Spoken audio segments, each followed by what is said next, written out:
Hora Geral. Apoio. Grupo Mendes. Ajudando a construir a história da região.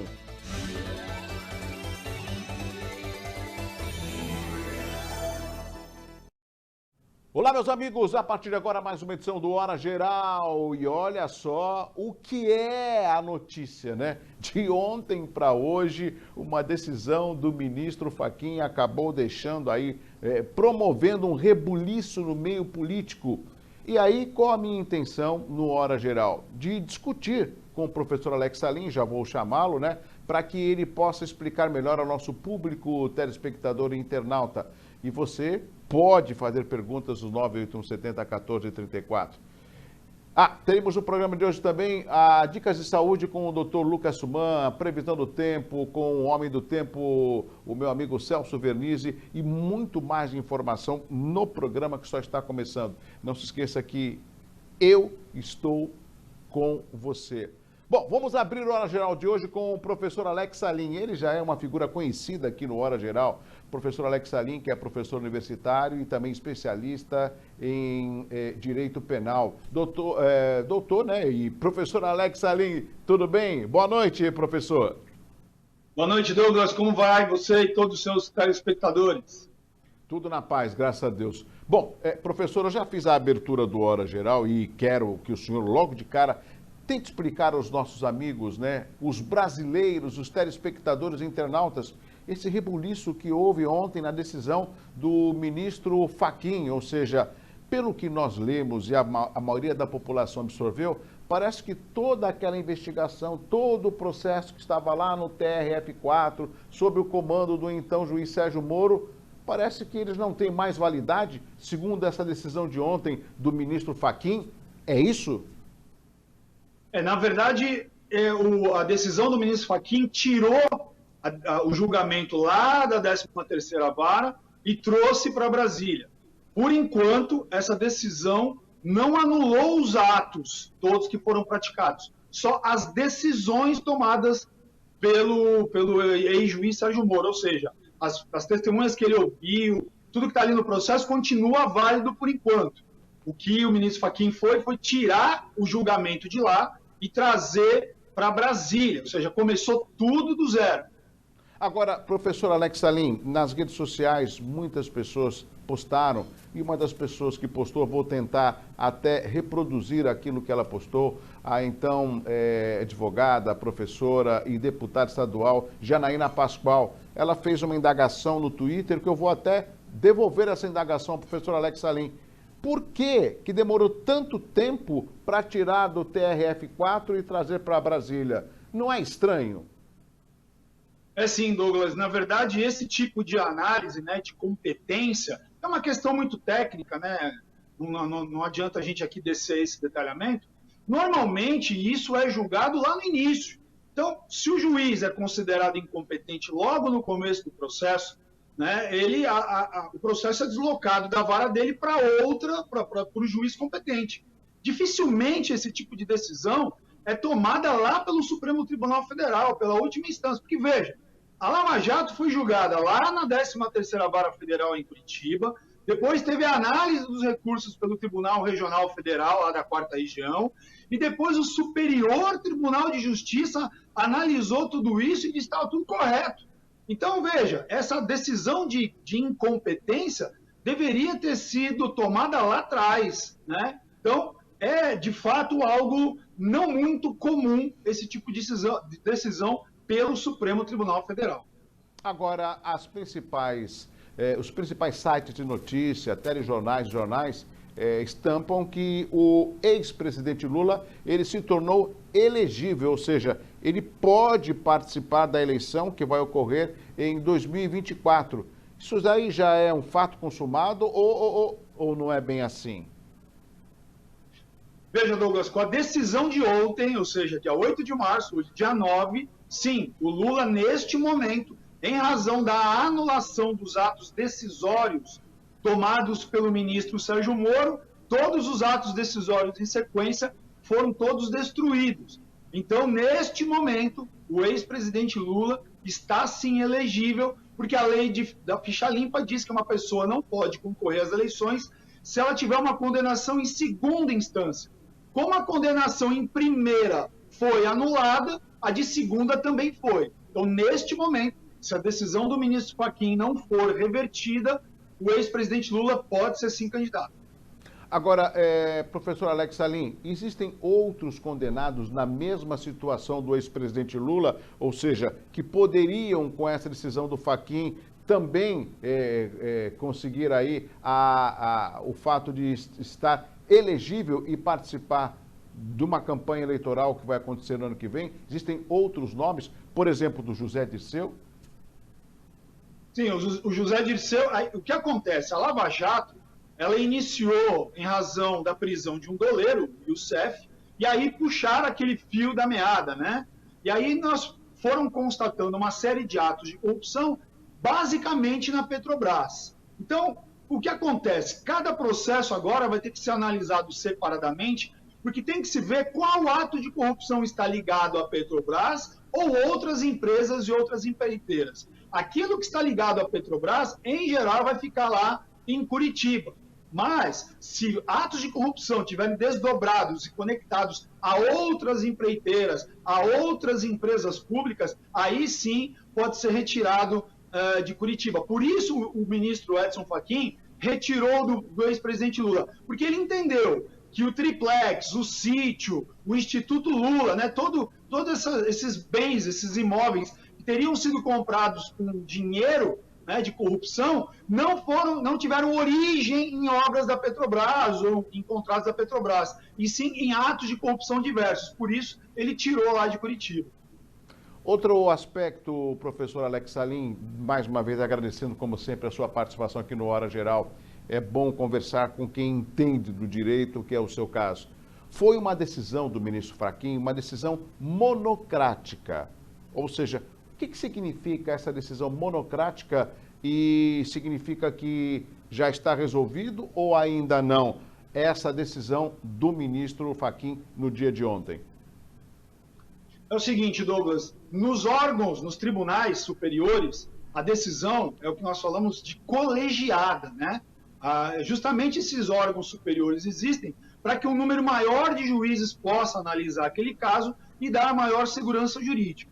Eventualmente, excepcionalmente, um ministro, né, ou um desembargador, ele pode tomar uma decisão chamada monocrática. Mas isso acontece, que nós chamamos de forma liminar, com urgência. Mas essa decisão liminar, essa decisão monocrática, ela deve sim ser revista pelo órgão colegiado. No caso aí, a segunda turma do Supremo Tribunal Federal, e até mesmo cabe recurso para o pleno do Supremo Tribunal Federal, ou seja, deveria passar então pelos 11 ministros da Corte. Isso para garantir a maior segurança na análise. Professor Alex Salim, o ministro Fachin parece que ele é o relator, se não me engano, da Lava Jato. Caso isso seja aprovado no pleno, ou seja, pelos outros ministros, quem que vai ficar responsável de dar continuidade às investigações? É alguém que vai ser escolhido pelo STF ou as provas de Curitiba terão validades para terminar essa investigação da Lava Jato envolvendo o ex-presidente Lula? Perfeito, Douglas. Na decisão do ministro Edson Fachin, ele determinou que o processo seja encaminhado para uma das varas federais do Distrito Federal. Então, esse processo vai cair lá num que nós chamamos um cartório distribuidor e será distribuído para uma das varas federais ali do Distrito Federal. Agora, o Código de Processo Penal, ele prevê o aproveitamento dos atos de instrução. Vamos entender isso. Ato decisório são as tomadas de decisão do juiz, isso foi anulado, né, pela decisão do ministro Edson Fachin. Agora, os atos de instrução, vamos entender. A oitiva das testemunhas, quando as testemunhas são ouvidas, os documentos que foram produzidos no processo, os interrogatórios dos réus, né? Todos aqueles interrogatórios que nós assistimos do ex-presidente Lula, enfim, tudo isso pode sim ser aproveitado pelo magistrado que for escolhido lá pela livre distribuição, né, no cartório distribuidor da Justiça Federal do Distrito Federal. Ele vai analisar e ele vai poder manter esses atos instrutórios, né, todo esse conjunto probatório ou não. Então, ele poderia, com base nisso, tomar novas decisões condenatórias ou não, iniciar todo o processo. Ele condena, aí vai para o Tribunal Regional Federal, agora da região de Brasília, aí vai para o STJ, até chegar novamente no STF. Professor Alex Salim, o senhor acredita que ontem o ex-presidente Lula comemorou? Olha, eu acredito que sim, porque, bom, primeiro do ponto de vista pessoal, né, ele teve aí uma conquista enorme. Porque eu quero lembrar aos seus telespectadores, Douglas, a questão da prescrição. O ex-presidente Lula, se eu não me engano, ele está próximo dos 70 anos. E existe uma regra no Código Penal que, se na data da sentença, na data da decisão, o réu tiver 70 anos ou mais, o tempo de prescrição, ou seja, o tempo que o Estado tem para puni-lo, cai pela metade. Então, além desse processo voltar para o início, é muito provável que ele acabe prescrito, porque não vai dar tempo de terminá-lo, né? Ou quando terminá-lo, o ex-presidente Lula já terá completado 70 anos e o cálculo aí da prescrição cai sempre pela metade. Se prescreveria em 4 anos, vai prescrever em 2. Se prescreveria em 8, vai prescrever em 4 e assim por diante, cada crime. Professor Alex Salim, nós estamos vivendo um momento muito delicado, principalmente pela pandemia, que não é uma responsabilidade ou um problema nosso. Isso envolve outros países, envolve o planeta. Mas vamos trazer discussão aqui para o Brasil. Eu não me lembro um STF ocupar tanto a mídia como nos dias de hoje.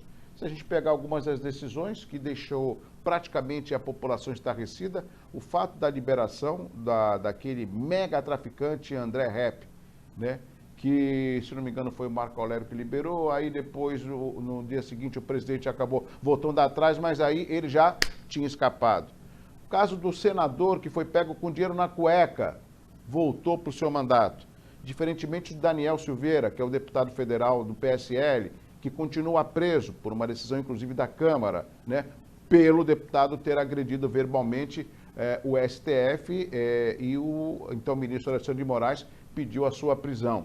E agora, a decisão de ontem do Fachin, ou seja, praticamente dando aí uma certa tranquilidade para o ex-presidente Lula. Aonde que eu quero chegar nessa explanação?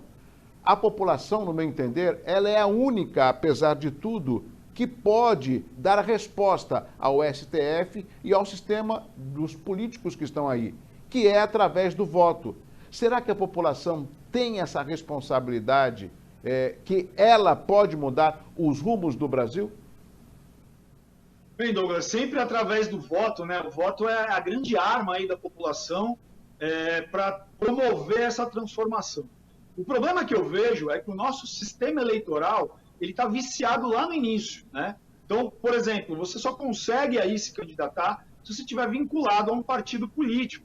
E, infelizmente, né, eu não quero aqui generalizar, mas nós sabemos que os partidos políticos acabam fazendo escolhas e ofertando aí, né, vamos dizer assim, um cardápio de candidatos que nem sempre é aquilo que a população espera. E ela é vinculada, ela é obrigada a votar naquele cardápio ali que é colocado pelos partidos. Além disso, né, no caso dos deputados e senadores, no caso dos deputados principalmente, vereadores, deputados estaduais e deputados federais, o voto aí, né, é aquele voto proporcional, tem o coeficiente eleitoral. Isso traz uma certa dificuldade, porque, por exemplo, no estado aqui de São Paulo, um candidato a deputado federal ele é votado pelo estado de São Paulo inteiro.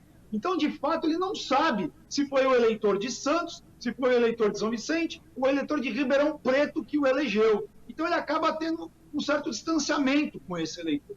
Mas, evidentemente, que nós temos que sempre acreditar na democracia e na melhoria do sistema. Mas o Brasil precisa, sim, de várias reformas, né, estruturais, e, a meu ver, a primeira delas é a política, né? E só para completar a sua pergunta, o Supremo Tribunal Federal ele tem tanto protagonismo porque a Constituição Federal acabou dando ao Supremo esse protagonismo. Em outros países, as cortes constitucionais, como por exemplo nos Estados Unidos, julgam 30, 40 processos no máximo por ano, mas só questões de alta relevância. Aqui no Brasil, infelizmente, esse varejo acaba chegando ao Supremo Tribunal Federal, que decide ali questões que ele não deveria tratar, né? Essa decisão, por exemplo, do ministro Edson Fachin, de competência, isso não deveria ser analisado pelo Supremo Tribunal Federal. O Supremo Tribunal Federal deveria dar decisões que abrangessem toda a população, uniformizando, né, o sistema judicial e dando segurança jurídica. Mas o que a gente tem visto ultimamente não é bem isso. Agora, professor Alex Salim, uma outra observação, que o foco principal da notícia que hoje ocupa os principais telejornais e ontem também, é justamente a figura do ex-presidente Lula. Mas tem uma outra figura também que saiu, no meu entendimento, eu quero a sua análise, também saiu chamuscada, que foi do ex-juiz Sérgio Moro, ex-ministro, né? Nesse caso, ele também acabou saindo enfraquecido dessa decisão do ministro Fachin, não saiu? De alguma maneira, eu acho até que se julgarem nessa decisão, foi julgada a incompetência territorial, né? Mas existe um outro pedido de análise lá, que até mesmo pode ser que venha a ser julgado aí brevemente, de suspeição do ministro Sérgio Moro, ou seja, ele seria considerado suspeito porque ele não teria sido imparcial. Então, a decisão do ministro Edson Fachin não analisou a imparcialidade do ministro Sérgio Moro. Simplesmente disse, olha, a vara de Curitiba não era competente. Agora, existe aí também o pedido de análise, né? É provável que o Supremo se manifeste com relação à própria imparcialidade do Sérgio Moro. Mas é evidente que tudo isso está desgastando a imagem do que o ministro construiu, né? E eu já vejo muita gente criticando, enfim. Agora, o que eu acho mais preocupante de tudo isso é o legado que a Lava Jato trouxe ao Brasil, a esperança que nós veríamos um país com uma redução na corrupção generalizada, né? Que a gente vem assistindo ao longo de tanto tempo, mas me parece que as coisas estão retrocedendo. A impressão que eu tenho é que eu estou voltando no tempo. Perfeito. A sua análise é a minha análise. Agora, professor Alex Salim, a gente também não pode esquecer que se tratam de duas figuras que já acenaram com a possibilidade de concorrer à sucessão presidencial em 2024, que é o caso do próprio Sérgio Moro e do ex-presidente Lula. Ou seja, tudo isso acaba desembocando aí na sucessão presidencial, ou seja, no embate com o atual presidente Jair Bolsonaro.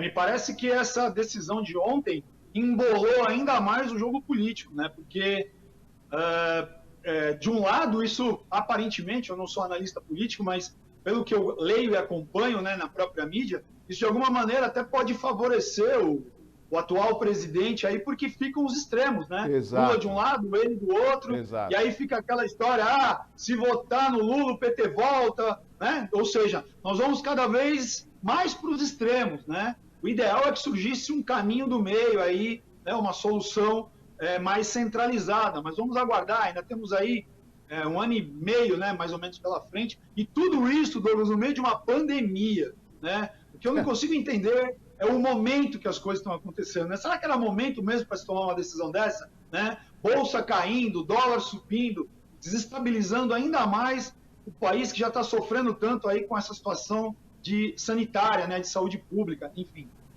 Professor, uma última pergunta, desde já agradecendo sua participação. O senhor acredita que o Pleno, ou seja, que os demais ministros vão votar favorável pela decisão do Fachin ou não? Sua análise.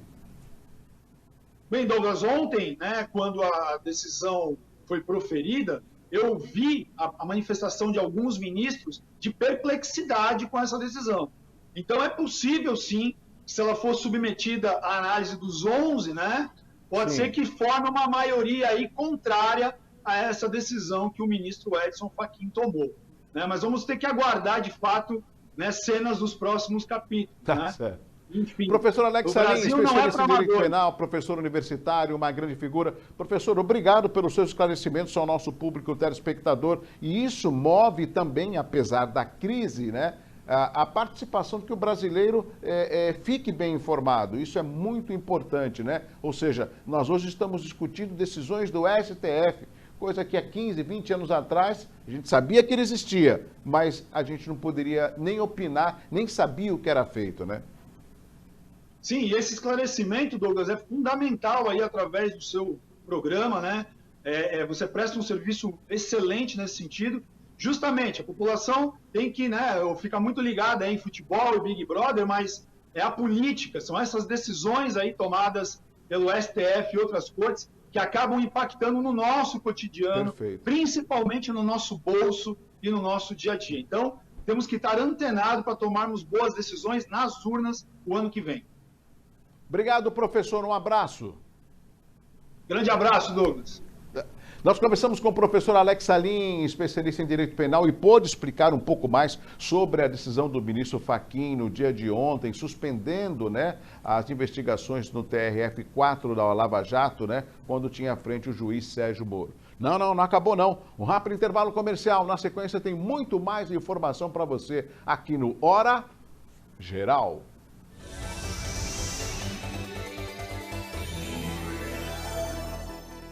Vai montar o seu negócio próprio e quer entender de tudo que é necessário? Tem a sua empresa e quer acompanhar os resultados que ela apresenta? Saiba que nós da RM Auditoria Contábil já oferecemos há mais de 30 anos esses serviços. O conceito de parceria com o cliente, nosso maior ativo, faz com que estejamos sempre prontos a atender suas demandas. Equipe técnica treinada e motivada para executar as tarefas que o seu negócio necessita, pois o nosso objetivo é que seus números sejam tratados com eficiência. RM Auditoria, Avenida na Costa 258, quarto andar em Santos. Telefone 3208-2444. RM, somando o nosso futuro ao seu. Aqui tem mais que exames laboratoriais precisos. Tem respeito e valorização à vida. Há mais de 25 anos, o Célula Mater promove a saúde com alta precisão de resultados em toda a Baixada Santista. São mais de 100 exames disponíveis, com resultados em até 24 horas. A cada dia, novas tecnologias contribuem para o aperfeiçoamento laboratorial. E todo esse carinho foi parar na palma da mão. Laboratório Célula Mater. Investindo em tecnologia em benefício da vida.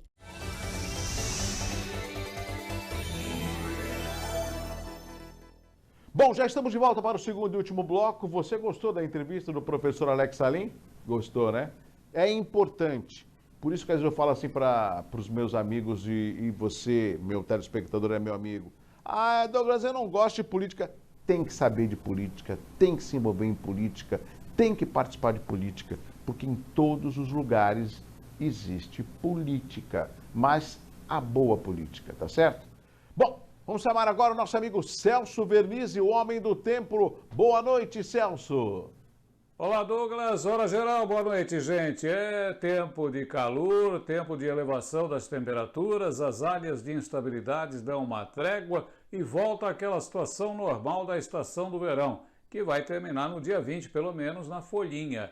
Mas ainda vamos ter calor pela frente nos próximos 2 meses, pelo menos. Situação de instabilidade restrita à chuva de verão, bem isolada. Acontece num lugar, não acontece em outro. Em alguns ficam aquelas nuvens mais escuras, ameaçadoras, e o tempo, na maior parte do dia, de sol e temperaturas em elevação. Forno começa a ser ligado de novo, calor em todo o litoral, em São Paulo, todo o estado com temperaturas em elevação.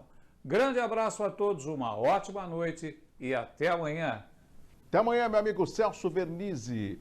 Bom, hoje é terça-feira, dia de saúde geral, então vamos chamar agora o doutor Lucas Suman, que sempre tem uma explicação especial na área da saúde para os nossos amigos do Hora Geral. Vamos lá?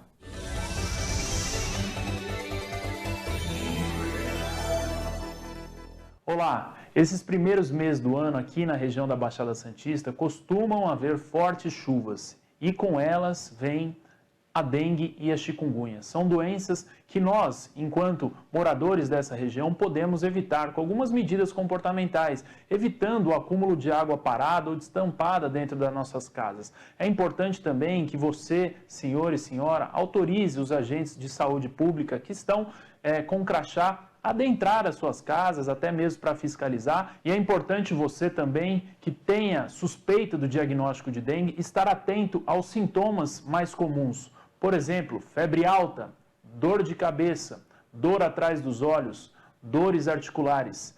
Esses sintomas são extremamente comuns, tanto da dengue quanto chikungunya. Tendo esses sintomas, é importante que você procure um auxílio médico. Dengue e chikungunya não tem tratamento específico, mas existe tratamento de suporte, é necessário bastante hidratação, analgesia e repouso. Eu sou Lucas Suman e o que desejo a você é saúde. Um forte abraço. Um abraço, doutor Lucas Suman, viu? Falando de um tema importantíssimo, né? Dengue, chikungunya. Nós precisamos estar em alerta também com relação à dengue. A dengue mata, hein? Bom, antes de encerrar o Hora Geral de hoje, tem um acontecimento que me deixou muito triste nesse final de semana, que foi um motorista, um caminhoneiro, né, que estava quase a 48 horas dirigindo, acabou atropelando um casal que estava numa motocicleta, né? E a esposa veio a falecer. Esse motorista, que o Fábio está colocando na tela, ele vai responder. Ó, tá vendo ali na frente do caminhão, aquela moto? É isso mesmo, isso por vários quilômetros. Tentaram avisar e nada, né? E nada. O caminhoneiro que atropelou o casal no município de Penha, no litoral norte catarinense, quando eles voltavam no passeio de moto, foram atingidos. A moto ficou engatada no para-choque da carreta e foi arrastada pela rodovia. Anderson ficou na motocicleta e escalou a carreta até a porta do condutor. A sua esposa ficou caída na pista. Anderson implorou para o motorista, ou seja, o motorista do caminhão, parar o veículo e dava socos, inclusive, na porta. De acordo com a Polícia Militar e a Polícia Rodoviária, o motorista da carreta de 36 anos partiu de São Paulo e seguia destino ao Rio Grande do Sul. Ele não prestou socorro às vítimas após a colisão. Foi preso em flagrante e estaria sob efeito de drogas. Sandra sofreu traumatismo craniano e, infelizmente, não resistiu a 2 paradas cardíacas. Anderson, seu marido, está muito abalado, com dores no corpo, mas sem fraturas. O motorista teve a prisão preventiva decretada pela Justiça e permanece preso em Itajaí, Santa Catarina.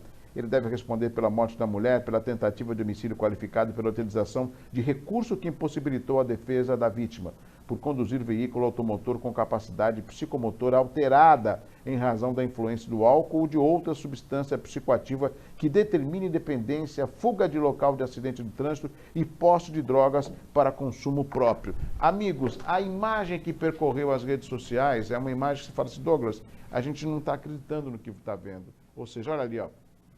Ele estava passeando com a esposa e veio o caminhão e engatou justamente na traseira da moto. E aí a esposa do condutor ficou na pista, né? E ele, como acabou travando a traseira da moto no caminhão, ele acabou escalando e foi até a porta para que ele parasse o caminhão. E o motorista não parou. Olha aí essa imagem. É impressionante o que esses caminhoneiros colocam em risco, não só a própria vida, mas nesse caso, a vida de pessoas. Era um final de semana que o casal estava se divertindo e, lamentavelmente, a esposa veio a falecer. Por isso que é fundamental que aumente a fiscalização, né? Por mais que esteja tudo certo, não tem problema. Melhor o que esses caminhoneiros atrasem a entrega, mas que eles dirijam com segurança, né, nas nossas estradas em todo o nosso Brasil. Bom, chegamos ao final de mais uma edição do Hora Geral. Obrigado pelo carinho, obrigado pela audiência, obrigado pela interatividade. O nosso WhatsApp continua sempre à inteira disposição, 981 70 14 34. Amanhã tem mais. Um abraço assim, ó, forte para você. Tchau, tchau. Hora Geral. Apoio. Grupo Mendes. Ajudando a construir a história da região.